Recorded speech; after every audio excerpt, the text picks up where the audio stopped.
अस्सलाम वालेकुम व्यूअर्स, मैं हूं शफी बलोच और मेरे साथ मौजूद है सीनियर साफी सुहेल शब्बीर।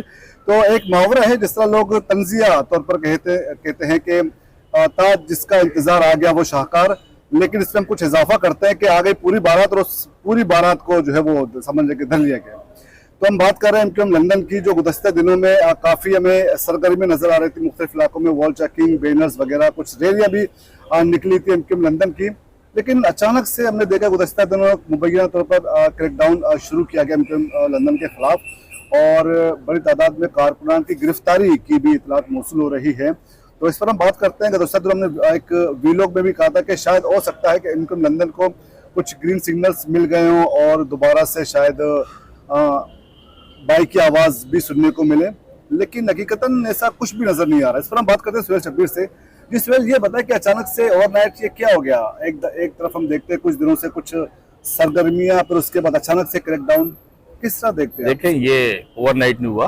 और आपने जिस तरह पहले व्लॉग किया था उसमें आप पूछ रहे थे ना कि सिग्नल हुआ, रेड हुआ या ग्रीन हुआ या क्या हुआ, तो मैंने आपको उस टाइम भी बोला था कि सिग्नल है, ये ट्रैफिक पुल पे लगा हुआ सिग्नल है। जो ग्रीन के बाद जब रेड होता है ना, तो उसके बाद ग्रीन होना बहुत टाइम लेता है। बिल्कुल। तो अभी ग्रीन कोई सिग्नल नहीं हुआ था, ये सिर्फ खुद एमक्यूएम लंदन के कारकुनान जो है वो मुतहरिक हुए थे, और कुछ ये हवाएं चल पड़ी थी कि नवाज शरीफ आ रहा है तो वो अल्ताफ हुसैन को भी रास्ता देगा, पीपल्स पार्टी के मुकाबले में स्पेस देगा, और इस तरह की बातें ये चल रही थी। उसके लिए मैंने जिस तरह आपको पहले भी बताया था कि बकरा ईद से पहले, ईद उल अजहा से पहले ही जो है ना वो एक्टिविटी तेज हुई। फिर सोशल मीडिया पर ये मुहिम चल गई कि शायद बहुत जल्द लंदन को स्पेस मिल रही है। तो उस पर अच्छा, इसमें कोई शक नहीं है कि लंदन वाले एक्टिविटी कर भी रहे थे तेज। उसकी कल हमने एक मिसाल देखी, कल बरोज इतवार जो गुजरा है, उसको शहर के मुख्तलिफ इलाकों में जब वॉल चॉकिंग और ये हो रही थी, तो कल कोरंगी में एक बड़ा काम हुआ। उसमें हुआ ये कि कोरंगी में एक बड़ी रैली, एमक्यूएम लंदन ने एक बड़ी रैली निकाली, जिसमें मेरी मालूमात के मुताबिक तकरीबन 70 से 80 के करीब मोटरसाइकिल सवार थे, और दो दो तीन तीन की टोलियों, मतलब एक बाइक पे 2 शख्स अगर लगा लें हम, 2 से 3 भी लगा लें, तो वो कम से कम कैलकुलेशन 200 से 250 के करीब बनती है जाके। तो कम से कम 200-250 अफराद पर मुश्तमिल ये की रैली निकली है। जो मुझे मालूमात मिली है उसके मुताबिक कोरंगी नंबर 2 पर एक नया ऑफिस इनका बना है, सेक्टर ऑफिस उसको कहा जा रहा है, वहां से ये मुनज़्ज़म हुए हैं। उसके बाद ये निकले कोरंगी 2.5 नंबर पर मटके वाली पुलिया पर आए, उसके बाद ये कोरंगी कल्लू चौक के ऊपर गए, फिर वहां से ये डीसी ऑफिस पर गए, जो कोरंगी का डीसी ऑफिस है। फिर वहां से ये नारेबाजी करते हुए सारे कारकुनान जो है वो कोरंगी क्रॉसिंग के ऊपर जमा हुए और यहाँ पर शदीद नारेबाजी की है, और काफी टाइम तक नारेबाजी की है। अच्छा, उसमें मेरे कुछ, क्योंकि पुलिस के भी मेरे बहुत अच्छे हैं दोस्त यार, जाहिर सी बात है सोर्सेज हैं, तो मैंने उनसे कंफर्मेशन की कि जब इतनी देर इन्होंने नारेबाजी की तो क्यों नहीं धरा इनको, क्यों नहीं पकड़ा गया? तो बोला उस वक्त तक कोई पॉलिसी नहीं थी हमारे पास कि करना क्या है।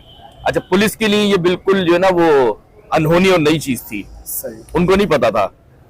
फिर उसके बाद ये लोग यहाँ से निकले और कोरंगी फिर मटके वाली पुलिया से होते हुए फिर दोबारा ही डिस्पर्च हो गए सारे। अच्छा, फिर उसके 1-1.5-2 घंटे के बाद जब ये सोशल मीडिया पर एक्टिविटी चलना शुरू हुई, वीडियोस घूमना शुरू हुई, तो फिर सारे इदारे जो है ना वो हरकत में आए, और अपना पुराना वाला फिर माइंड खुला कि भाई ये क्या हो गया, शुरू हो गया। हाँ, ये गब्बर इज बैक, गब्बर दोबारा आ गया, क्या हो गया? तो उसके बाद फिर चीजें जमा हुई, नाम जमा हुए, क्रैकडाउन का फैसला हुआ। अच्छा, उसमें क्रैकडाउन हुआ, उसमें तो मेरी मालूमात के मुताबिक अहम रोल जो अदा किया है वो पुलिस ने किया है। पुलिस ने सारी गिरफ्तारियां की हैं, पुलिस ने छापे मारे हैं, मॉडल कॉलोनी में छापा मारा गया है, कोरंगी में छापे मारे गए हैं, कोरंगी चक्रागोट में छापे मारे गए हैं। 4 से 5 ऐसे कारकुनान जिसको हम उर्दू में खुरचन बोलते हैं ना, वो वाले कारकुनान पकड़े गए, और जो मलाई थी वो सारी आगे पीछे भाग गई है। खुरचन पकड़ ली गई है, उनके खिलाफ मुकदमे दर्ज कर लिए गए हैं।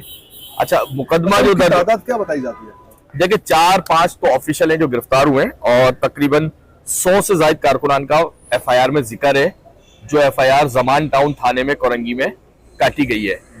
उस एफआईआर में सबसे अहम चीज जो है वो ये है, जो उसका मतन है, उसके मुताबिक कि अल्ताफ हुसैन की ईमा पर कारकुनान ने ये रैली निकाली है, और कोरंगी क्रॉसिंग के ऊपर आके इन्होंने जो है वो यहाँ पर नारेबाजी की है, हुल्लड़बाजी की है।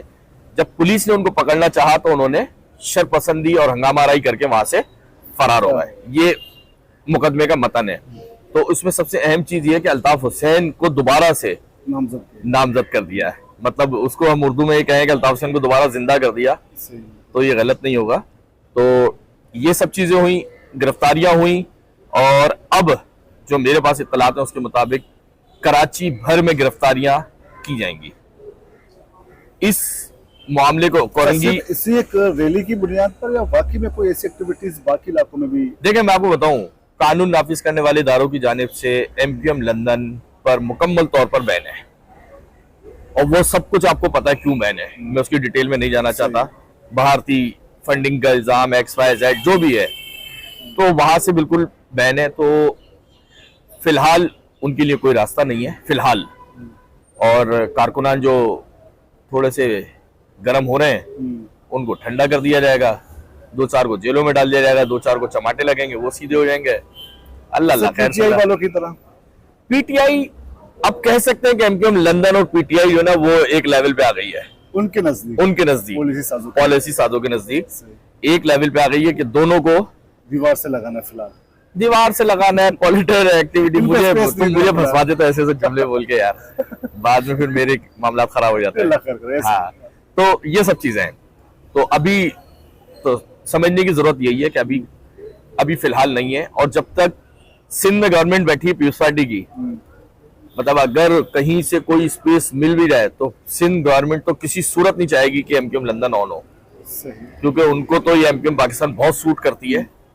पहले तो एक रहमान मलिक कॉल करता था तो मामला सेट होते थे, अब तो उनके पास रहमान मलिक भी नहीं, रहमान मलिक क्या शख्सियत भी नहीं। अब तो नासिर हुसैन शाह हैदराबाद जाता तो पूरी राब्ता कमेटी आगे बैठी हुई होती है। अब क्या है, तो पीपल्स पार्टी, हाँ पीपल्स पार्टी को सूट करती है ना, तो इसीलिए पीपल्स पार्टी इनके ऊपर सख्त डंडा रखेगी अभी। और ये मेरे ख्याल से जब तक गवर्नमेंट है जब तक तो ये डंडा ये इसी अंदाज का रहेगा। उसके बाद देखते हैं क्या पॉलिसी बनती है क्या। लेकिन सुहेल, एक बात हम चीज ज़्यादा शहर में हम घूमते हैं तो एक ये चीजें भी ऑब्जर्व करते हैं कि बाज़ औक़ात लोगों को इस उम्मीद के साथ उनको बिठाया गया कि जी कभी ना कभी वहां से लोगों की आवाज आएगी, और यही वजह है कि बहुत सारे जो पाकिस्तान से खुद को पाकिस्तान से खुद को नहीं जोड़ते, अलग बैठे हुए वो सेलों का इंतजार कर रहे हैं। वो पॉलिटिकली तौर पर अब किसी के साथ एंगेज है नहीं। तो ऐसे ये फैक्टर आपके ख्याल में? देखिए, मैं आपको एक छोटी सी बात हूँ इसमें, मेरी जो अपना तज्जिया है, हो सकता है मैं गलत हूँ। एमक्यूएम के बाद 2 एलिमेंट थे, एक था सियासी एलिमेंट, एक था क्रिमिनल एलिमेंट। सबको पता है, सारी दुनिया को पता है। जो क्रिमिनल एलिमेंट था ना, वो मुख्तलिफ सियासी जमातों में पनाह ले चुका है। सही। अब मैं उन जमातों का नाम नहीं लूंगा, चाहे वो हुक्मरान जमात हो, सारी जमातें। मतलब उन्होंने देखो, जिसने जमीनों के काम करने थे वो अपनी पसंद की पार्टी में चला गया, जिसने इलाके से भत्ताखोरी करनी थी वो अपनी पसंद की जमात में चला गया, किसी ने जो है वो पैदागिरियां करनी थी, पार्किंग माफिया, ये माफिया, वो उस तरफ चला गया। अभी चल रहा है, ठीक है, वो एडजेट्स हो गए। अब रहे पॉलिटिकल लोग। अब पॉलिटिकल लोगों में भी 2 कैटेगरी थी। एक वो थे जो मफाद परस्त कहलाते हैं, और एक वो थे जो आजकल जिनको नाम दिया हुआ वफा परस्त का। सही। ठीक है, जो मफाद परस्त टोला था, उन्होंने अपनी एक सियासी दुकान खोल ली है, वो अपना सिस्टम चला रहे हैं। उनके साथ आगे पीछे लोग आते रहते हैं, जाते रहते हैं, कभी मेरा नंबर कभी तेरा नंबर। और जो वफा परस्त है वो घरों में बैठ गए जाके, वो शायद इसी इंतजार में, बस इसी इंतजार में रहेगा। तो पॉलिटिकली 2 ग्रुप थे। क्रिमिनल एलिमेंट वाला जो है वो एडजस्ट हो चुका था पहले ही। अब जो सियासी लोग थे वो इधर हो गए उधर हो गए। जो लंदन से एफिलेटेड लोग हैं वो तमाम के तमाम घर में बैठे हुए अभी इंतजार कर रहे हैं। सही। और पता नहीं इनका इंतजार कब तक चलेगा। ज़मीनी इलेक्शन में जिस तरह बाइकाट की कॉल आ गई ऊपर लंदन से, और उसका कुछ रद्द अमल भी देखा गया, तो मुस्तकबिल में भी क्या वाकई में ऐसा दोबारा होगा कि फिर से कॉल आएगी? देखें, मैं आपको बताऊं, कल की रैली बहुत अलार्मिंग है। इस बुरे तरीन हालात में भी अगर लड़के निकल कर आ रहे हैं, रैलियां निकाल रहे हैं, बाहर निकल के नारेबाजी कर रहे हैं, अपनी पावर शो, स्ट्रेंथ शो कर रहे हैं, तो ये बहुत बड़ी अलार्मिंग पोजीशन है भाई। मैं आपको बताऊं, एमक्यूएम पाकिस्तान एलानिया तौर पर भी इतनी मुतहरिक और चार्ज लड़कों की रैली नहीं निकाल पा रही है। सही। देखिए रैली तो आप निकाल दोगे 10,000 लोगों की, लेकिन वो जज्बा, वो जुनून, वो चार्ज, वो कहाँ से लाओगे? वो कहते हैं 1 आध घंटे के नोटिस पे था शायद इतने लोग निकल आए बाहर। वो उनका दावा है, अल्ताफ हुसैन का दावा है कि मैं 24 घंटे में जो है वो दोबारा से कर लूंगा। और माजी बहुत माजी हो चुका है, मुस्तकबिल बहुत मुस्तकबिल है। लेकिन ये बात एक हकीकत है कि कराची शहर में इस टाइम सियासी खुला जो है वो बहुत ज्यादा है, और कोई एक लीडर, कोई एक जमात, कोई एक चीज ऐसी चाहिए जो कराची के दुखों का मदावा करे, वरना ये फिर अल्ताफ हुसैन क्या, खुदा ना खास्ता, मैं कुछ बोलना नहीं चाहता। वहाँ बोलना चाहिए भी नहीं वैसे। हाँ। अच्छा सोहेल, आखिरी सवाल, आखिरी बात ये बताएं कि इनकेस फिर वही बात के तो अर्बन कराची को कौन कौन करेगा, अब इसको किसके सुपुर्द किया जाएगा अगले इलेक्शन में? अगर पीटीआई को जो स्पेस मिला था वो नहीं मिलेगा, लंदन चली गई, और इनके पाकिस्तान की क्या स्ट्रेंथ है, तो आप क्या समझते हैं कि अर्बन सिंध किसको जाएगा? देखें आप, हमारे उर्दू स्पीकिंग के अंदर एक मिसाल दी जाती है चूचू का मुरब्बा।